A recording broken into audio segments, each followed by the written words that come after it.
Yun mga boss, good morning. Okay. So yan, may bracket na tayo mga boss. First time bracket natin. So hindi na natin kailangan itong cup. Takip lang ako ng ni Boss Amo. Okay mo natin yan. Tapos nakalagay dito. Ayun, okay. So yan. So, start na tayo. Nandito na ako sa company. Nakarating ko lang. So, hindi ko na binidyo yung yung Kalamba. Holiday nga pala ngayon sa Kalamba. So, saan tayo ngayon? Mga boss. Tayo sa, of course, sa market again. Supermarket naman. Sa grocery. Tayo ng mga kulang sa kantin. As usual, yan, mga kulang natin soft drinks, kulang na naman ako. Then mga kape. Bili tayo ngayon. Okay, so mga boss, na upload ko na yung yung binidyo ko kahapon, kagabi. So ngayon pumasok na yung isang tao ko. So kompleto na ulit sila. May panggabi na ulit ako. So mamaya maaga ako uuwi. So plano ko ngayon, kasi holiday ang Kalamba, maraming tao. Ang problema, may celebration sila. Meron silang dun sa plaza. So traffic. Then malamang maraming bisita, taga ibang lugar. Wala, naisip ko wala tayong pupwestuhan, walang magandang spot para sa perfume ko, tsaka yung longganisa natin. So pinag-iisipan ko pa kung paano magiging paano ang natin, mag-go ba ako o dito ako sa Malbar. Mahina kasi dito sa Malbar, siguro medyo hindi pa sila doon sa pero itong perfume sigurado ako makapag-testing nila. And then yung longganisa ko ngayon pinapaluto sa tao ko, then i-include namin sa menu ngayon ngayong araw sa canteen. And then after that, let them decide kung order sila o hindi, diba? Kasi meron din naman nagpapa-order doon sa amin. Nga lang, syempre hindi ko siya masyadong inaano sa kantin kasi nga ayoko naman na kompetensyahin pa. But, yun nga, ang sabi ko, pag may natikman nila at nasarapan at nagtanong kung magpapa-order, wala akong magagawa mga boss. Diba? Bibenta natin. Pero yung sasabihin mo na iaalo ko, no, hindi ko gagawin. Okay? Ano pa? Ganap ngayon. Ayun. Kahapon pinuntahan ako ng isang firm. Kine-check yung kondisyon ng canteen. So I hope na mag-successful yung ina-apply ko sa kanila. Kung ano man yun na yun, no? Dagdag tulong lang din. Sana ma-approve ako. Anyway, so yan mga boss, unti-unti ko nang yung magiging content talaga ng vlog ko kung saan ako pupunta. Kasi everyday marami akong na iisip, nakikita, na experience. Both sa business, sa trabaho, sa lahat, kumbaga na-experience ko siya. So gusto ko i-share. Kagaya nga na sabi ko kagabi, to inspire people dun sa mga tao na sabihin na natin na struggle pa rin sa trabaho nila, yung so let me help. At the same time, yun din, tutulungan nyo din ako. Yun siguro magiging tema ng aking vlog. Na hope mapasama ako din dun sa mga nagiging inspirasyon ng mga vlogger. kasi doon din naman ako nagkaroon ng idea sa kanila. So yun. Ano pa din kagabi nung late na ako umuwi around 12 nakarating ako sa bahay ng 12. Nung pagka-upload ko ng video, pinapanood ko pa rin siya. So nakita ko yung pagkakaiba ng mga previous video ko. So, sabi nga nung is video whole vlog or video nagsasalita nga ako. So di ba? Ayun, para hindi naman maging boring. Ang sabi ko nga lang is dun sa nag-e-edit sa anak ko is lagyan ng mga effects. Sabi niya, dali okay na yan. Tinyos lang, quality lang ng video ang dapat maayos. Yung niya whole yung lightning ganon light, then yung sa audio siguro para mas maliwanag. Minsan kasi mas humihina yung boses kasi malayo. Ano pa, ayun kasi yung content medyo nabubuo na kasi so yung pati palang sinabi ko na yung sa pabango ko, may Lazada kami noon, naka-registered siya sa Lazada. So kung gusto mo mag-testing, mag-avail even single item lang na purchase nyo, pwede din ma-testing.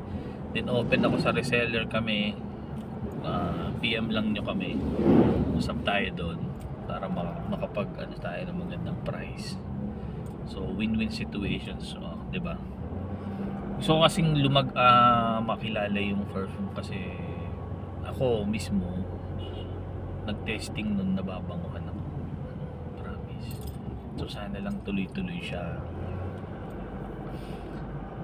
Ano pa? So yun. More on racket lang. Racket ngayon, racket rigs o ang racket ko yung pa rin yung ito sa kantina to. Then yung tinda ng pabango at saka ng longganisa. So wala pang ibang racket. So nabanggit ko din yung bag ko is bubuhayin ko ulit. So ngayon iko-contactin ko na yung, actually hindi ako gumagawa noon.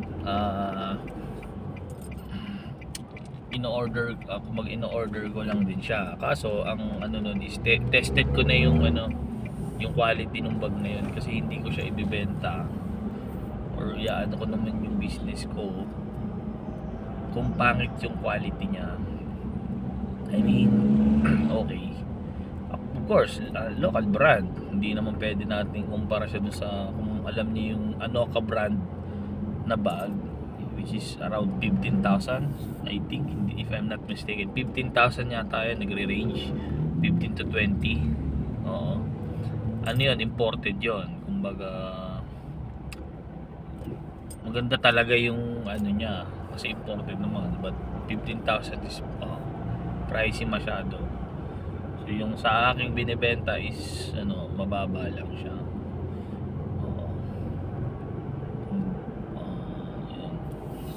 Marami actually nagtiwala sa akin nun So naka 30 bags ako na nabenta sa amin. So most of my client is Makati, Taguig, Alabang, Cavite, Batangas City. Nag-deliver din ako dun sa BGC yata, nag-deliver din ako okay. Dun sa may dito sa somewhere in Laguna. Then nakapag-deliver din ako. Ayan. So marami tayong pwedeng pagkakitaan. Gumalaw-galaw lang tayo, di ba? Para huwag tayong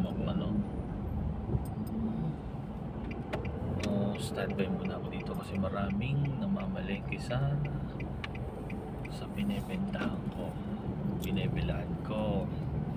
So dito muna ako magdadaldal sa inyo. Okay, medyo lumulong. Okay, itaas natin yan. Okay. Yan, nakatinala siya ngayon. Ayan. Oh, yung kit ng holder. Yung nga lang.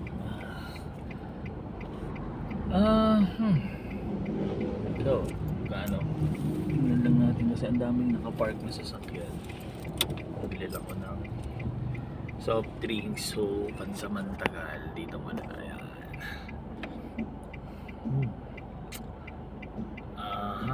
Ano pa? Ano pang pwede kong i-share sa inyo? Wala akong ngayon. Wala akong masabi. Okay. Wala akong time ngayon para magbenta sa labas dito sa Malbar kasi na-experience ko na alam niyo yung tumal system, matumal dito sa Malbar. Pero dun sa isang area pa lang, hindi ako nagtatry dito sa ibang area dito sa Malbar. Sa daming namamalengke.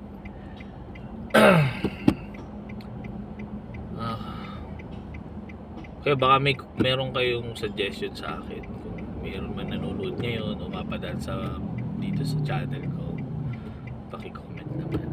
Tapos hindi ko pa pala na ilalagay yung link nung Lazada namin, so mamaya ilalagay ko sa para makatulong tayo sa ibang Again, open ako sa reseller dun sa pabango.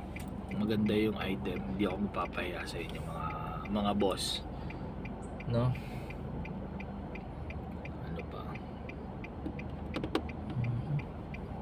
Medyo tagal mo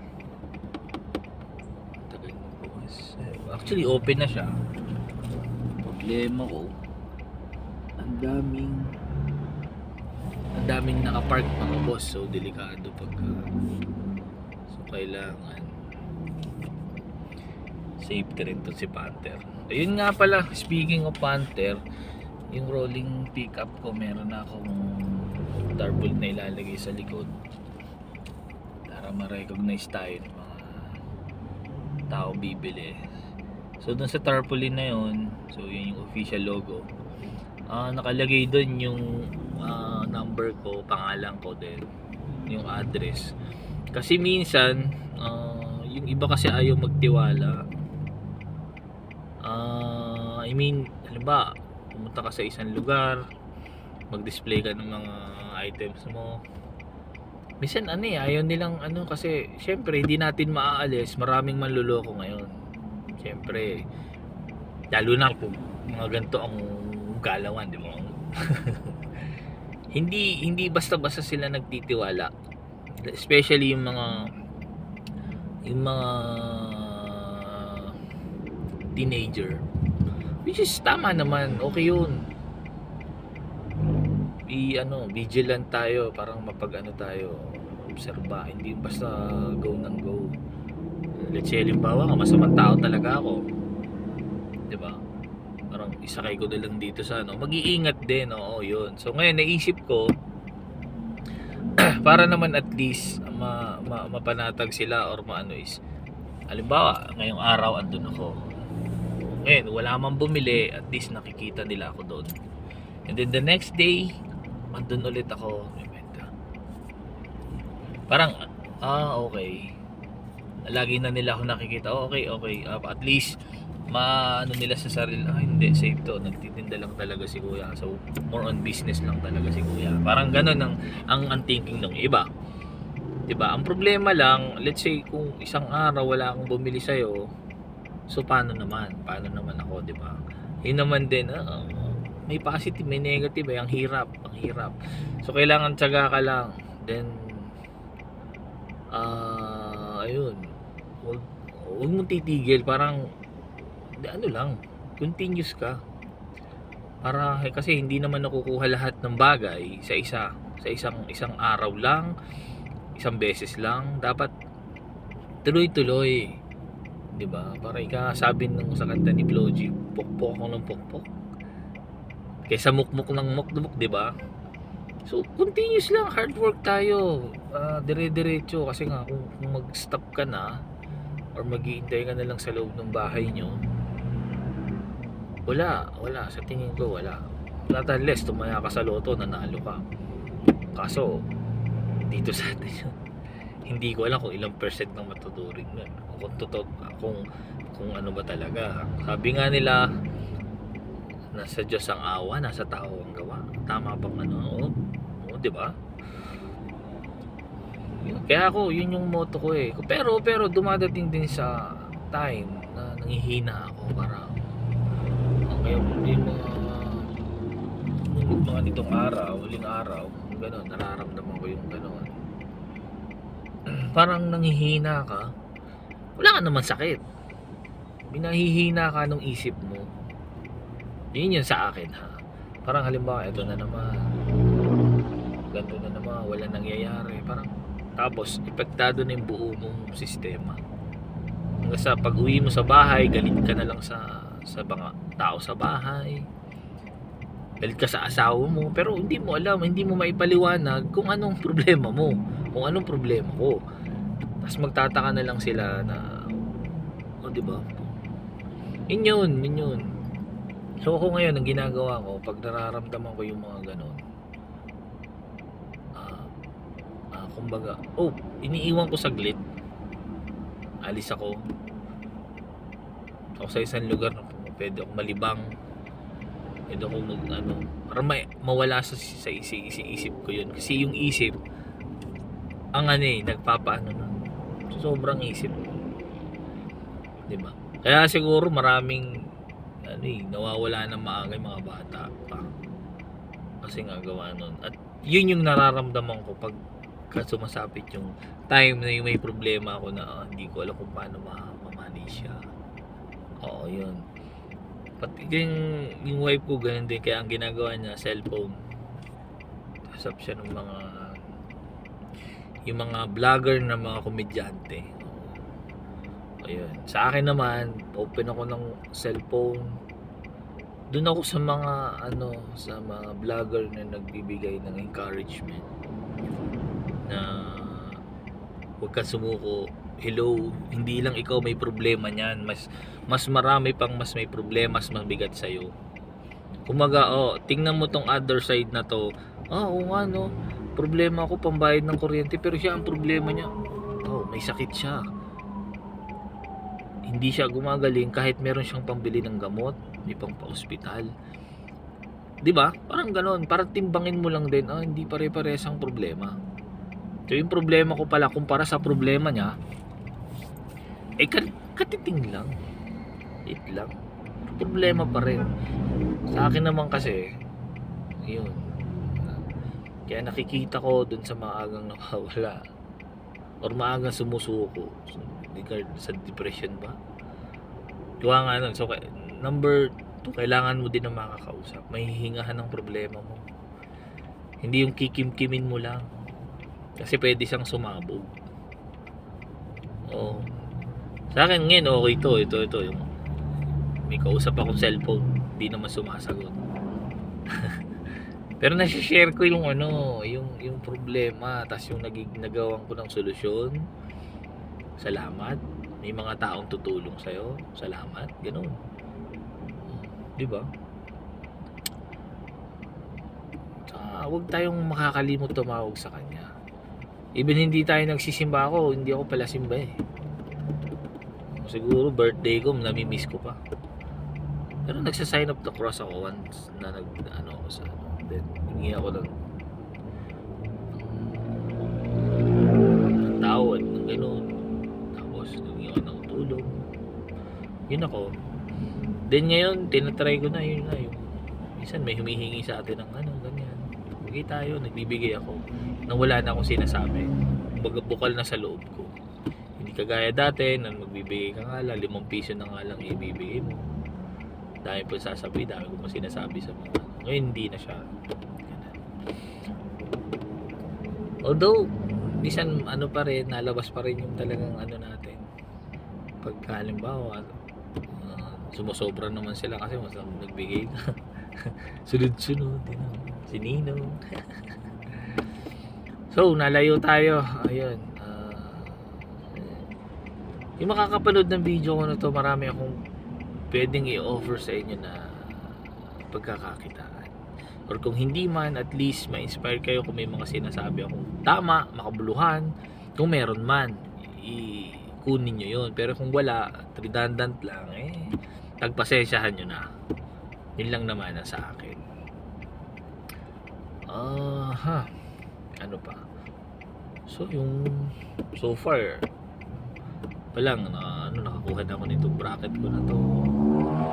So ang sunod naman yung tripod, para at least kahit naglalakad ako, makakuha rin ako ng mga videos na pwede kong i-upload, para naman may papanood yung mga tao na boboard. Hindi ako komedyante, wala akong pwedeng patawa, pero yun nga lang, kung anong ang may offer ko lang is yung araw-araw kong ginagawa.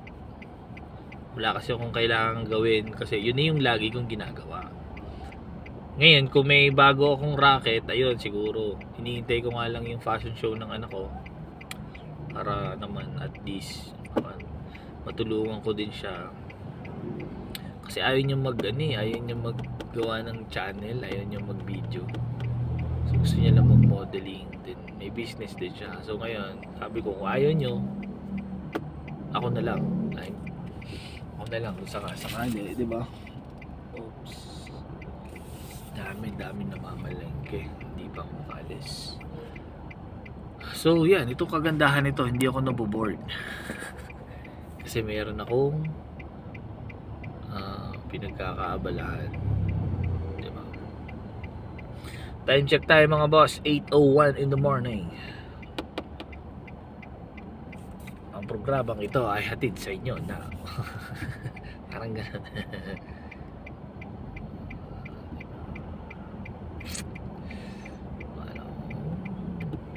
Ang ganda ang panahon, so sakto lang ang init.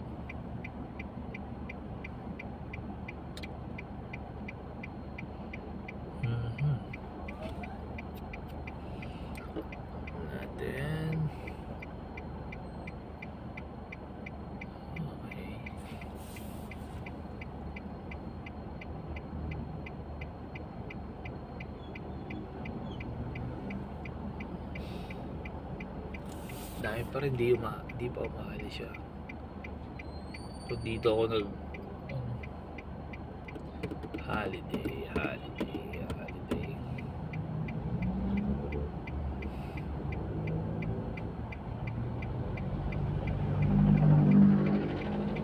Ito lang pumapasok sa ko, bablanko ako ngayon kasi hinihintay ko silang magbukas.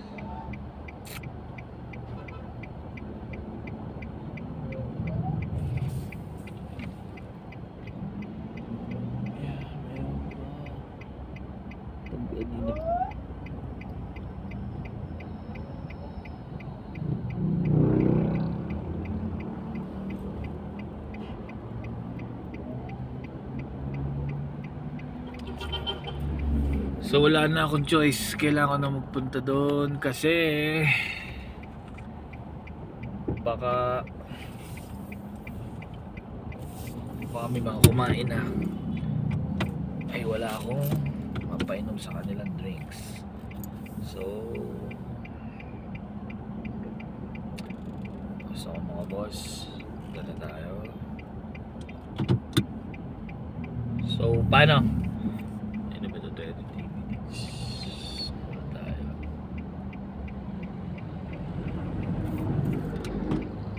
Post ko muna to boss, video ko ha. Babalik ulit ako mamaya pag may mga naisip na akong pwedeng ikwento. So for now, goodbye mga boss, keep safe, God bless, love ya.